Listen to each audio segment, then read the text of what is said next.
मिलाते हैं आपको बर्तवाल फैमिली से, जिनका कि इस उत्तराखंड आंदोलन में महत्वपूर्ण योगदान है। श्रीमती सुभाषिनी बर्तवाल अकेली आंदोलनकारी हैं पूरे प्रदेश में जो जेल गई।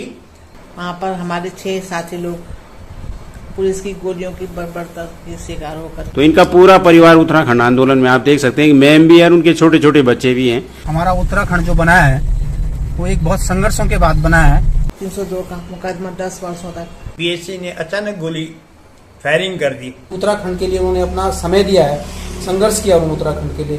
मुख्यमंत्री जी को मैं इसी मंच के माध्यम से बधाई देना चाहती हूँ। 3 महीने तक ये कोमा में रहे, 3 महीने तक उनको होश नहीं आया। कुछ याद उन्हें भी करना। हेलो फ्रेंड, आपका स्वागत है आज के नए ब्लॉग में। तो इस समय हम चल रहे हैं देहरादून में और मैं हूँ महावीर सर की कार में। तो सर से पूछते हैं कि आज हम कहाँ जा रहे हैं। तो सर आज कहाँ का प्रोग्राम बन रहा है हमारा? सर ऐसा है कि बहुत लंबे समय से मैं सोच रहा था कि हमारा उत्तराखंड जो बना है वो एक बहुत संघर्षों के बाद बना है और कई लोगों ने उसके लिए संघर्ष किया है। उसमें हम भी विद्यार्थी जीवन में हम लोगों ने भी संघर्ष किया उत्तराखंड की स्थापना के लिए कि भाई अलग राज्य बनना चाहिए जिससे उत्तराखंड आगे बढ़े। तो उसी कड़ी में हमारा जो परिचय पहले से ही है और हमारे पड़ोसी भी हैं मसूरी में। तो सुभाषिनी बर्तवाल मैडम है और वो जो काफी समय से 2-3 सालों से अस्वस्थ चल रही हैं और उनका उत्तराखंड आंदोलन में बहुत महत्वपूर्ण भूमिका है। उन्होंने उत्तराखंड मसूरी गोलीकांड में तो उस आंदोलन का नेतृत्व किया था महिलाओं का। और ऐसी महिला और उसके बाद वो एक टीचर भी रही हैं, अशासकीय विद्यालय में वो प्रवक्ता रही हैं। जॉब के साथ उन्होंने उत्तराखंड आंदोलन के लिए संघर्ष किया। पिछले 3 साल पहले हमारे सामने एक दिन उनको जो है अटैक पड़ गया और उस अटैक में उनको ब्रेन हेमरेज हो गया। उसके बाद किसी तरह से वो कोमा में चले गए और 2-3 महीने इलाज करने के बाद वो बहुत मुश्किल से होश में आए। आज भी वो अस्वस्थ हैं, फिट नहीं है शरीर से, व्हील चेयर पर वो रहते हैं, लेकिन अब वो उनको होश आवास है, वो बातचीत कर लेते हैं। और जब भी कभी उत्तराखंड की बात आती है, जब भी वो कभी उत्तराखंड के बारे में सोचते हैं तो उनकी आंखें नम हो जाती है।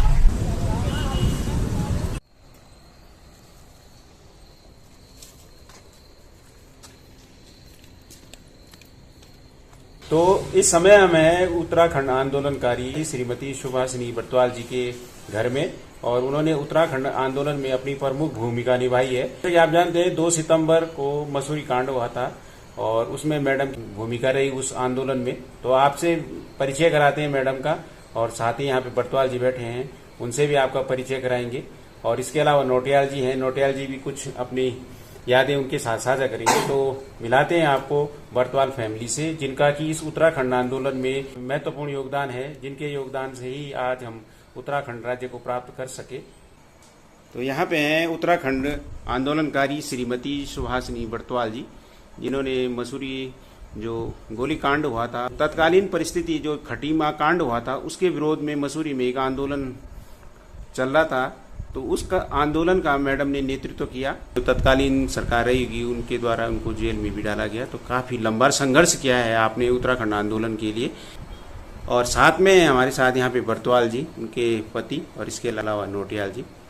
तो मैडम से पूछते हैं।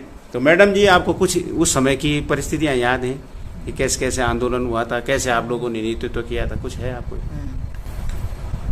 खटीमा में जो 1 सितंबर को जो वहाँ पर मारे गए थे आंदोलनकारी, उनके विरोध में हम मौन जुलूस निकाल रहे थे। ना हमारे पास कोई लाठी डंडे थे, ना हमारे पास कुछ था। लेकिन उसके बाद जैसे हम झूलाघर पर पहुंचे, आज वो शहीद स्थल है, वहाँ पर हमारे 6 साथी लोग पुलिस की गोलियों की बर्बरता के शिकार होकर के वो उनकी मृत्यु हो गई। उसके बाद 10 वर्षों तक मुझ पर मुकदमा चला CBI का, क्योंकि एक पुलिस के CO उसमें पुलिस की ही गोली का शिकार हो गए थे। उनका 302 का मुकदमा 10 वर्षों तक चला। हम 14 लोग थे। तत्कालीन राजेंद्र साहब उस समय MLA थे और उन पर 302-307। तो मैम ने जैसे बताया कि तत्कालीन परिस्थितियों में एक शांतिपूर्वक मार्च निकाल रहे थे, जो कि खटीमा कांड के विरोध में हुआ था। लेकिन कुछ ऐसी परिस्थितियां वहाँ पे बन गई कि पुलिस द्वारा गोली चलवाई गई और वहाँ पे छोटे छोटे बच्चे पे हमारे साथ थे। मेरा सबसे छोटा बेटा जो था वो 8 साल का। अच्छा। ये अभी परसों भी अमर उजाला में 2 सितंबर को फोटो आई थी। तो आप देख सकते हैं कि ये मैम की जो बेटी है और ये आंदोलन की है। जो तत्कालीन जो मसूरी में आंदोलन चल रहा था 2 सितंबर को, उसमें मैम भी हैं और उनकी फैमिली भी आंदोलन में है। यानी छोटे छोटे बच्चे भी थे, महिलाएं भी थी। महिलाएं थी, बहुत महिलाएं थी, और 2,500 महिलाएं थी। अच्छा। लेकिन हमारे मसूरी का जो है वो सभी लोगों का चिन्हीकरण नहीं हो पाया है, इसलिए मैं मुख्यमंत्री जी से निवेदन करती हूँ कि मसूरी में जो छूटे हुए आंदोलनकारी उनका चिन्हीकरण किया जाए, उनको आंदोलनकारी घोषित किया जाए उत्तराखंड आंदोलन। मुख्यमंत्री जी को मैं इसी मंच के माध्यम से बधाई देना चाहती हूँ, क्योंकि उन्होंने बहुत समय से चली आ रही आंदोलनकारियों की मांग को उन्होंने स्वीकार करते हुए 10% क्षैतिज आरक्षण को उन्होंने अपने बिल पास किया है। उसके लिए वो बधाई के पात्र है। उनकी पूरी टीम, मुख्यमंत्री जी, बहुत सराहनीय कार्य उनके द्वारा किया गया है, बधाई के पात्र हैं वो। उनके अपने कार्यकाल में उन्होंने ये बहुत समय से चली आ रही मांग को उन्होंने ये पूरा किया। तो आप देख पा रहे हैं कि इन्हीं लोगों के संघर्ष का ये परिणाम है कि हमें उत्तराखंड राज्य प्राप्त हुआ है। इससे पहले मैं मैम का और भी परिचय करा दूं। मैम अपने आप में एक शिक्षिका रही हैं। तो मैम कौन सी स्कूल में थे वहाँ पे आप? मैं मसूरी का सेंट्रल कॉलेज मसूरी में संस्कृत की लेक्चरर रही मैं। तो आप देख सकते हैं कि मैम एक सामाजिक कार्यकर्ता के साथ एक शिक्षिका भी हैं, संस्कृत लेक्चरर रही सभासद भी रही। के अलावा मसूरी में नगर पालिका में आप सभासद भी रहे। 3 बार सभासद रही हैं। 3 बार आप सभासद रहे वहाँ पे। और एक शिक्षक के रूप में आपने वहाँ पे आंदोलन में प्रतिभाग किया। और क्योंकि एक शिक्षक है तो वो शांतिपूर्वक वहाँ पे जुलूस निकाल रहा था, तो और उनके साथ छोटे बच्चे, महिलाएं इत्यादि भी थे। और अचानक से ऐसे कुछ परिस्थितियाँ बन गई कि पुलिस द्वारा वहाँ पे गोली चलवाई गई, जिसमें से पुलिस के एक अधिकारी है उनको भी गोली लगी और उनकी मौके पे ही मृत्यु हो गई। तो उसके अलावा मैम पे भी इसके लिए लगभग 10 वर्षों तक 10 वर्ष सीबीआई का मुकदमा चला। 10 वर्षों तक सीबीआई का मुकदमा चला। तो उन्होंने, आप कल्पना कर सकते हैं कि किस परिस्थिति को मैम ने झेला, और उसके परिणाम स्वरूप ही आज हम लोग इस उत्तराखंड में अपनी सांस ले पा रहे हैं। क्योंकि उत्तराखंड एक ऐसा राज्य है जहाँ लोगों ने अपना त्याग किया। पहला राज्य है शायद उत्तराखंड जहाँ लोगों ने अपने लिए खून बहाया। और हमारा भी एक सौभाग्य है कि हम एक ऐसे आंदोलनकारी के समक्ष इस समय बैठे हैं कि जिन्होंने उत्तराखंड के लिए अपने इतने साल व्यतीत किए। तो आप बहुत बहुत बधाई है, हम लोग आपका धन्यवाद अभिनंदन करते हैं कि आपने इस तरीके के आंदोलन में प्रतिभाग किया। और आप देख पा रहे हैं कि मैम का कुछ दिनों से स्वास्थ्य भी ठीक नहीं है आपका। ब्रेन हेमरेज हुआ मुझे 3 साल पहले, ब्रेन हेमरेज। अच्छा, मेरा एक लेफ्ट साइड पूरा, अच्छा ये वाला हाथ है, चलता नहीं, पैर न चलता, हाथ नहीं चलता है। तो देख सकते हैं किस परिस्थितियों में मैम है इस समय। और निश्चित तौर से उस समय जब आप नेतृत्व कर रही होंगी तो आप बिल्कुल एक शेरनी रही होंगी, ऐसा मुझे प्रतीत हो रहा है। और आपके सामने ये फीलिंग भी आ रही है कि आप बहुत अच्छे से आपने उस आंदोलन का नेतृत्व किया होगा। तो अब यहाँ पे बर्तवाल जी भी हैं, तो सर आपके पास भी है कुछ इस तरीके की कुछ यादें? सुबह 6 बजे जैसे खटीमा में गोली चली, इसकी खबर मसूरी की जनता को मिली। ये जनता अपना पे स्वतः बिना प्रोग्राम के जुलूस के रूप में पिक्चर पैलेस एकत्रित हुए, कम से कम 4-5 हजार, जिसमें 1-1.5 हजार महिलाएं थी, बच्चे थे, स्कूल के बच्चे थे। गोली हुई चली, पीएससी ने अचानक गोली फायरिंग कर दी, जिसमें से एक डीएसपी साहब की डेथ हो गई। और जब ये डेथ हो गई तो 15 आदमियों को इन्होंने चिन्हित किया, 302, 307। श्रीमती सुभाषिनी बर्तवाल अकेली आंदोलनकारी पूरे प्रदेश में जो जेल गई, और जिन पे धारा 302, 307 सारी धाराएं, और 10 वर्ष तक सीबीआई कोर्ट में से मुकदमा लड़ा। जो हमने अपने व्यक्तिगत रूप से कुछ रविंदर जुगरान जी की सहयोग भी रहा, जो आंदोलनकारी नेता हैं, उनका भी हमारे प्रति सहयोग रहा। और धामी जी ने इस बीमारी में हमको आश्वासन में दिया, सहयोग भी किया, हम उनके आभार प्रकट करते हैं। नोटियाल जी कुछ आपकी हैं मैम लोगों के साथ पड़ोसी होने के नाते, क्योंकि मैडम मसूरी से हैं और मसूरी में हम लोग अगल बगल ही रहते हैं। और मैडम कई बार उस आंदोलन की चर्चा हमसे करती है कि अकेले कैसे वो इलाहाबाद हाई कोर्ट में उन्होंने, जब क्योंकि इलाहाबाद में हाई कोर्ट था और शुरू में तो बर्तवाल जी जाते थे, बाद में वो अकेले ही वहाँ पर इलाहाबाद हाई कोर्ट में केस, उसमें तारीख में जाना पड़ता था। और तब उनको लगता था कि उत्तराखंड के लिए हम इतना कर रहे हैं तो उत्तराखंड के लोगों का भी, हम लोगों का भी दायित्व बनता है इस विषम परिस्थितियों में कम से कम उनका साथ दें। सहयोग करें। और ये हम सरकार से भी अपेक्षा करते हैं कि सरकार भी ये सहयोग करे, क्योंकि ये अब जितने भी आंदोलनकारी हैं, है ना, उनकी संख्या जितनी भी होगी अब सीमित ही रह गई है, क्योंकि ज़्यादा कुछ तो आंदोलनकारी उस समय शहीद हो गए, कुछ बुजुर्ग हो गए और कुछ अस्वस्थ चल रहे हैं। तो ऐसे जो आंदोलनकारी हैं उनको सरकार को भी सहयोग करना चाहिए। हम लोगों का भी कर्तव्य बनता है कि समय समय पर हम उनका मनोबल बढ़ाएं, है ना, उनकी दीर्घायु की कामना करें, उनके साथ उठे बैठें। तो उससे जो है एक शक्ति हमको भी मिलेगी, क्योंकि उत्तराखंड के लिए उन्होंने अपना समय दिया है, संघर्ष किया उन्होंने उत्तराखंड के लिए उन्होंने लड़ाई लड़ी है, और तब जाके अलग राज्य बना। नहीं तो हम इतने बड़े प्रदेश के साथ थे, और इतना आप जो विकास देख रहे हैं ये अलग राज्य बनने से ही हुआ। हम उत्तराखंड में सड़कें देखते हैं, स्कूल देखते हैं, सब कुछ जो सारी सुविधाएं जो मिल रही लोगों को, उसमें प्रत्येक उत्तराखंड आंदोलनकारी का एक प्रकार से सहयोग है। और उसमें क्योंकि मैंने पढ़ा है, मैं जब मैडम से जब मैं बहुत बाद में मिला, अभी तो हम 10-15 साल से मैडम को जानते, उससे पहले जब मैंने उत्तराखंड आंदोलन के बारे में पढ़ा तो सुभाषिनी बरतवाल एकमात्र ऐसी महिला आंदोलनकारी है जो जेल रही है और जिन पे सीबीआई का केस चला। जेंट्स तो बहुत हैं लेकिन लेडीज में वो एकमात्र है, और जिन्होंने इतना संघर्ष किया। पूरे मसूरी उस जो आंदोलन था उसका नेतृत्व ही मैडम कर रही थी, और हर चीज में सामाजिक कार्यों में बढ़ चढ़ करके प्रतिभाग करना, मसूरी की छोटी मोटी समस्याओं के लिए संघर्ष करना। पार्षद रहते उन्होंने उसके लिए काम किया है। लेकिन अब कुछ समय से 3 सालों से एक दिन उनको ब्रेन हेमरेज हो गया, और उसके बाद जो है वो इस विषम परिस्थितियों में, इस कठिनाइयों में वो संघर्ष कर रहे हैं। भले सरकार ने जो भी सहयोग किया होगा, लेकिन जितना होना चाहिए उस हिसाब से हम देखते हैं कि हम लोगों का भी जो कर्तव्य बनता है हमें करना चाहिए, क्योंकि उत्तराखंड आंदोलन में इन लोगों की बहुत महत्वपूर्ण भूमिका है। मैं बरतवाल जी से भी कई बार उस घटना की जब चर्चा करता हूँ तो हमारे रोंगटे खड़े जाते हैं। संयोग से मैं भी उस 2 सितंबर को मसूरी था, और जब मैंने वो भीड़ देखी तो मैंने देखा कि वो जो भीड़ इतनी बड़ी थी कि मैं उसमें पिक्चर पैलेस में था, और वहाँ आंदोलन गोलियां वहाँ चल गई। मैं भी किसी काम से देहरादून आया था, वापस जा रहा था, जब मैंने देखा भगदड़ क्यों मची तो पता लगा कि वहाँ आगे लाठीचार्ज हो गई है। तो हम लोग वहीं से पिक्चर पैलेस से वापस मुड़ करके हम लोग तो बाटा घाट से निकल गए थे, गाड़ियाँ चलनी बंद हो गई थी। तो उस दिन बहुत ही मतलब अफरा तफरी का माहौल था। कुछ लोगों ने कई छलांग मारी, कुछ ने कई छलांग मार दी, क्योंकि लग रहा था कि पुलिस वाले मार रहे, गोलियाँ चल गई थी। तो उस समय वो जो 6-7 लोग वहाँ पर शहीद हुए, है ना, तो वो आज उनकी प्रतिमा वहाँ पर शहीद स्थल पे आज भी है, और वो झूला करके बदला। और उसमें एक लड़का तो बहुत ही यंग, लक्ष्मी स्वीट शॉप का जो बलवीर सिंह नेगी, वो बहुत कम एज का वहाँ पर शहीद हुआ। मतलब उसका हमें इतना दुख हुआ, और उसको हम व्यक्तिगत रूप से जानते थे, है ना। उनके होटल में बैठना, चाय वाय पीना, जो किताब घर में, शायद आप भी गए होंगे किताब घर में स्टार्टिंग में, हाँ, लक्ष्मी मिष्ठान भंडार। तो मतलब इस प्रकार से जो घटना घटी। लेकिन आज जो है जो भी आंदोलनकारी है, जिनका भी सहयोग है, वो मतलब जिन्होंने भी उस समय काम किया, पूरे उत्तराखंड सरकार को और उत्तराखंड के लोगों को उनके प्रति मतलब एक प्रकार से ये होना चाहिए कि इन लोगों ने बड़ा त्याग किया उस समय हमारा। तो एक बात और पता लगी मुझे यहाँ पे आके कि मैम उत्तराखंड की पहली महिला आंदोलनकारी हैं जो जेल भी गई। और आप सोच सकते हैं कि तत्कालीन परिस्थितियों में मैम तो रोज मसूरी से देहरादून आते थे जब भी इनकी सीबीआई कोर्ट में पेशी होती रही। 10 वर्ष तक लगातार, 10 वर्ष तक लगातार अपने खर्चे से, अपने खर्चे पे हैं।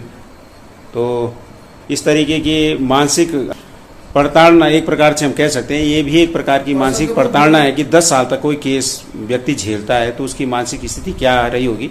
लेकिन आप क्योंकि एक शेरनी है मेरे हिसाब से, क्योंकि जब आप नेतृत्व कर रही होंगी तो निश्चित तौर से आपका जो मनोबल होगा काफी ऊंचा होगा और आप दृढ़ स्वभाव की रहेंगी, तभी आप इतने वर्ष तक केस झेल पाई। नहीं तो कई लोग होते हैं जो नहीं झेल पाते। तो निश्चित तौर से उत्तराखंड के सभी लोग आपने कार्य किया है उत्तराखंड राज्य बनाने के लिए, उत्तराखंड के लोग आभारी रहेंगे और आप लोग आपका अभिनंदन करते हैं, धन्यवाद करते हैं कि आपने इस राज्य के लिए इतना बड़ा संघर्ष किया। और मैं भी अपने व्यूअर से यही रिक्वेस्ट करूंगा कि आप मैम को देख सकते हैं कि किन परिस्थितियों में इन्होंने अपना संघर्ष किया। आज थोड़ा सा मैम का स्वास्थ्य भी खराब है, तो हमें एक इन लोगों का आभार व्यक्त करने के लिए जरूर इन लोगों से मिलना चाहिए। इसी में ये लोगों को भी मनोबल मिलता है कि भाई लोग हमें भूले नहीं हैं। यही सभी चाहते हैं कि लोग हमें भूले नहीं हैं। तो यही आशा करता हूं कि लोग इनसे मिलने आए, इनका हाल समाचार पूछें। तो ये अपने आप में हमारे लिए भी बहुत बड़ी बात होगी कि हम लोग इतना इनके लिए कर पा रहे हैं। तो नोटियाल जी कुछ और कहना चाहेंगे? 3 साल पहले सर जब मैडम को स्वास्थ्य खराब हुआ था तो हम ही लोग इनको मैक्स हॉस्पिटल लाए थे और 3 महीने तक ये कोमा में रहे। 3 महीने तक इनको होश नहीं आया। अच्छा। और कम से कम 5-6 महीने तक इनको गले से जो है खाना दिया गया यहाँ से। आज भी उनके गले में वो निशान है, वहाँ पर नली लगी थी। और उससे और ये उत्तराखंड के लोगों का ही कुछ रहा होगा कि भाई मैडम प्रार्थना रही होगी मैडम स्वस्थ रहें, और आज हम मैडम को देख पा रहे हैं क्योंकि 3 साल तक बीमार रहना और कम से कम 6 महीने तक बिल्कुल ऐसी अवस्था में कि जब बोल नहीं पाना, है ना। तो ये बरतवाल जी के लिए भी मैं कहूँगा कि इस एज में इन्होंने मसूरी से अप डाउन किया, क्योंकि मसूरी वाला व्यक्ति देहरादून रहना उसके लिए बहुत कठिनाई वाला काम है, और यहाँ पर किराए में घर लिया, 2-3 लोग इनके साथ अटेंडेंट है। ऐसी परिस्थिति में ये मियाँ बीवी यहाँ पर रहते हैं और 2 लोग इनके साथ 3 आदमी और रखते हैं जो उनकी देख रेख करते हैं मैडम की, और लगभग 1.5-2 लाख रुपए पर मंथ इनका यहाँ पर खर्चा है। कम से कम जो है 3 लोग कम से कम जो है वो इनके देख, जिसमें 2 लड़कियां हैं, 1 लड़का है ना। और बरतवाल जी इस एज में मैडम के साथ बिल्कुल खड़े हैं, तो ये बहुत बड़ी बात है अपने आप में, और हमको भी ये प्रेरणा देती है कि जिस आदमी ने संघर्ष किया है जीवन में उसके साथ खड़ा रहना चाहिए। हम लोगों का दायित्व बनता है, मसूरी के लोग बहुत यहाँ पर मिलने आते हैं, ऐसे नहीं कि नहीं आते है ना। आपके जोश सिंह गुंसोला जी हो गए, रविंद्र चूड़ा हो गए, गणेश जोशी जी हो गए, मनमोहन सिंह मल जी हो गए, जितने भी गणमान्य व्यक्ति वो आते हैं, मिलते हैं मैडम से। बस ये है कि मिल ही सकते हैं हम, दर्द तो उनको अकेले झेलना जैसे भी है, शरीर जो कष्ट है, वो जो पीड़ा है वो अकेले ही सहन करना। 2 सितंबर को हम मसूरी गए थे। अच्छा, अभी गए थे। 2 सितंबर मसूरी गए थे। माननीय मुख्यमंत्री स्वयं मिलने आए, उन्होंने आश्वासन दिया कि आपकी जो भी समस्या है उसका निदान किया जाए। मेरी कंप्लेंट बहुत बार गई है,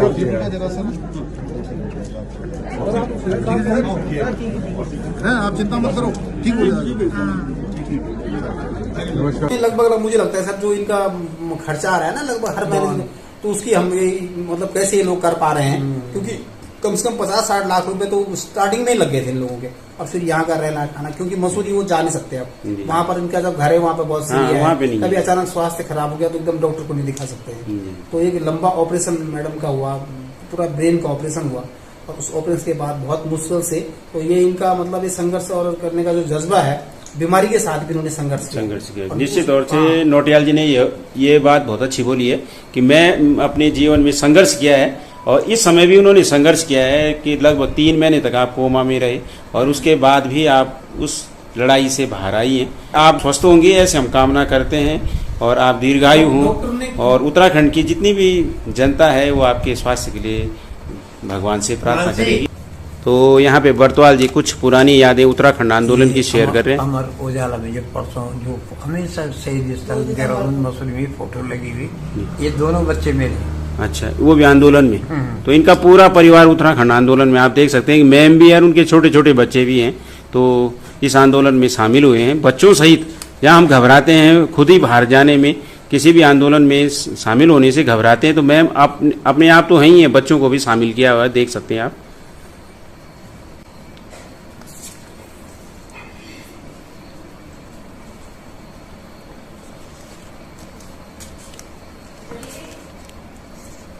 ये थी ये भीड़, देख लो आप भीड़। तो ये है 2 सितंबर 1994 को जो खटीमा कांड हुआ था, उसके विरोध में मसूरी में एक मार्च निकाला जा रहा था, जिसमें आप देख सकते हैं कि उस समय कितने लोगों की भीड़ जारी थी। और कुछ ऐसी परिस्थितियां बन गई कि झूला घर में गोली स्वतः ही गोलियां चल गई, और जिसके लिए मैम जैसे कि हमने कहा कि इन्होंने 10 वर्ष तक उसका केस CBI केस झेला। और सबसे बड़ी बात है कि इतने लंबे केस को झेलने के लिए मानसिक रूप से बहुत मजबूत होना पड़ता है। महीने में 3 तारीख लग 3 तारीख लग रही है, और उसके बाद भी आज मैम जैसे कि सर ने कहा कि 3 महीने तक कोमा में रही, और 3 साल से अभी जो है ना मतलब ऐसे ही है, व्हील चेयर पे ही है 3 साल से, 3 सालों से व्हील चेयर पे। अच्छा, 3 वर्षों से व्हील चेयर पे ही है। तो कहीं ना कहीं उनका जीवन एक संघर्ष रहा है, तो आगे भी वो संघर्ष करके इस चीज से उभरेंगे, ऐसे हम ईश्वर से निरंतर प्रार्थना करेंगे। मैं देखता हूँ कि बरसवाल जी का जो संघर्ष है अपने आप में, वो मैडम के साथ बिल्कुल कंधे से कंधा मिला के, अपने आप भी वो इतने फिट नहीं है, हाँ, क्योंकि वो इस 75 साल से ऊपर की लगभग एज है उनकी, और कई बीमारियां इस एज में आती है आदमी को, लेकिन मैडम के साथ बिल्कुल खड़े हैं, और इसी कारण मैडम भी उनके मनोबल को देख करके दोनों लोग जो एक दूसरे के साथ सहारा बने हुए हैं। और हम चाहेंगे कि उत्तराखंड के जो लोग हैं वो हैं उनको स्वस्थ रहने की कामना करें, है ना। ऐसे लोग जिन्होंने अपना जीवन दूसरों के लिए पूरा त्याग किया हो, है ना, हम लोगों का भी कर्तव्य बनता है कि जो कुछ भी हम कर पाए उनके लिए, नहीं है। तो आज उत्तराखंड बना है मैडम बरतवाल जैसे लोगों का ही इसमें संघर्ष रहा है। तो इसके लिए मैम को एक बार पुनः मैं आभार व्यक्त करता हूं और आपसे मिलके एक अच्छा लगा मुझे कि भाई आप जैसे लोगों के, क्योंकि हमने तो किताबों में ही पढ़े हैं कि आंदोलनकारी हुए हैं, लेकिन आज मैं स्वयं आपसे मिल रहा हूं, ये भी मेरे लिए बहुत बड़ी सौभाग्य की बात है। बहुत बहुत धन्यवाद।